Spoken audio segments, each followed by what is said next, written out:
नमस्कार दोस्तों, कहानियाँ विद चतु चैनल में आपका दिल से स्वागत है। प्रिय दर्शकों, आपने अभी तक हमारे चैनल कहानियाँ विद चतु को सब्सक्राइब नहीं किया है तो कृपया चैनल को सब्सक्राइब जरूर कर दीजिए और वीडियो को अंत तक जरूर देखें।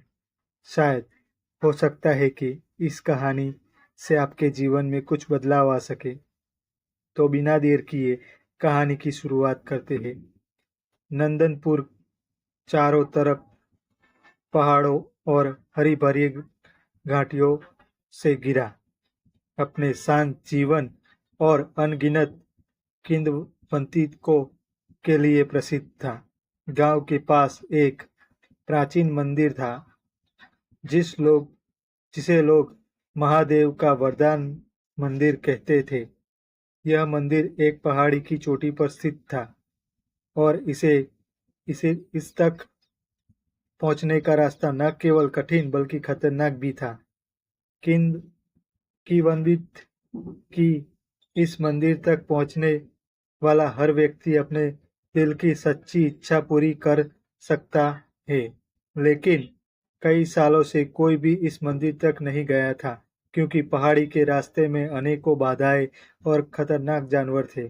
कहानी की नायिका आराध्य एक 22 वर्षीय युवती थी जो अपने छोटे भाई आर्यन के साथ रहती थी। उनके माता पिता का देहांत बचपन में ही हो गया था और आराध्या ने माँ और बहन दोनों का किरदार निभाते हुए आर्यन को पाला था।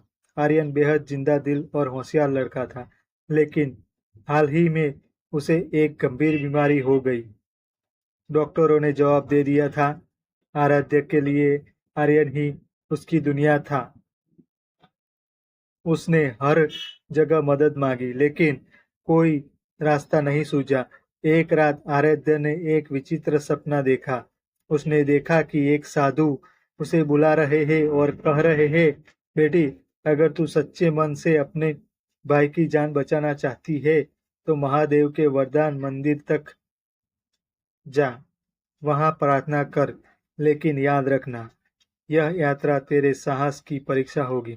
सुबह उठते ही आराध्या ने तय कर लिया कि वह इस चुनौती को स्वीकार करेगी। गांव वालों ने उसे रोकने की कोशिश की क्योंकि वे जानते थे कि यह रास्ता कितना खतरनाक है, लेकिन आराध्या अड़िग थी। अपनी यात्रा शुरू करते ही आराध्या को घने जंगल का सामना करना पड़ा। जंगल के भीतर हर तरफ अजीब अजीब आवाजें आ रही थी।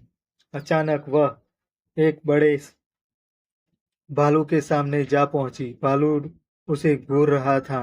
आराध्या ने डर पर काबू पाते हुए अपनी आंखें बंद की और महादेव का ध्यान किया। हे महादेव, मुझे शक्ति दीजिए। जैसे ही उसने अपनी आंखें खोली, भालू शांत हो गया और वहां से चला गया। यह उसकी पहली परीक्षा थी। जंगल के बाद आराध्य को एक तेज बहाव वाली काली नदी पार करनी थी। नदी का पानी ठंडा और बहाव इतना तेज था कि उसे लगा कि वह नदी में बह जाएगी, लेकिन उसने अपने विश्वास को मजबूत रखा। उसने लड़की के एक तने का सहारा लिया और धीरे धीरे नदी को पार किया। जैसे ही वह दूसरी तरफ पहुंची, उसे महसूस हुआ कि कोई अदृश्य शक्ति उसकी मदद कर रही थी। जैसे जैसे वह मंदिर के करीब पहुंच रही थी, उसे अजीब अजीब अनुभव होने लगे। उसे लगा जैसे कोई उसके साथ चल रहा हो। कभी कभी हवा उसके नाम की आवाजें गूंजती, लेकिन हर बार उसने महादेव का नाम लिया और आगे बढ़ती रही। मंदिर के द्वार तक पहुंचते ही उसने देखा कि एक विशाल नाग फन फैलाए खड़ा था। वह नाग किसी को भी मंदिर के अंदर जाने नहीं देता था।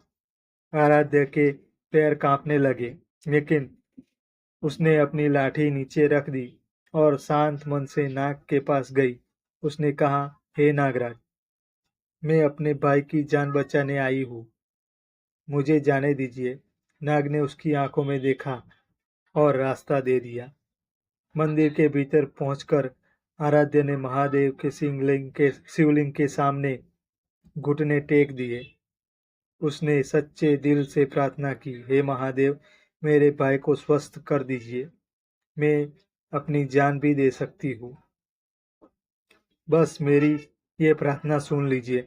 अचानक शिवलिंग से एक दिव्य प्रकाश फूटा और आराध्या ने एक गहरी आवाज सुनी, बेटी, तेरा साहस और विश्वास अतुलनीय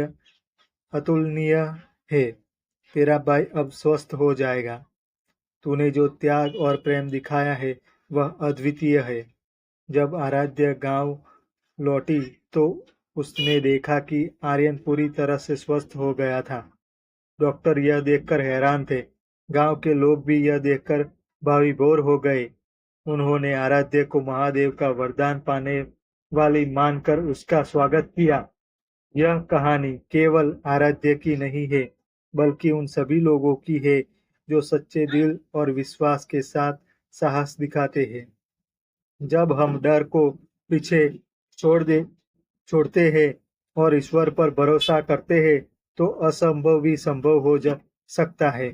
साहस, विश्वास और प्रेम की यह कहानी हर किसी के दिल को पिघला देगी और यह सिखाएगी कि जीवन की कठिनाइयों को कैसे पार किया जा सकता है।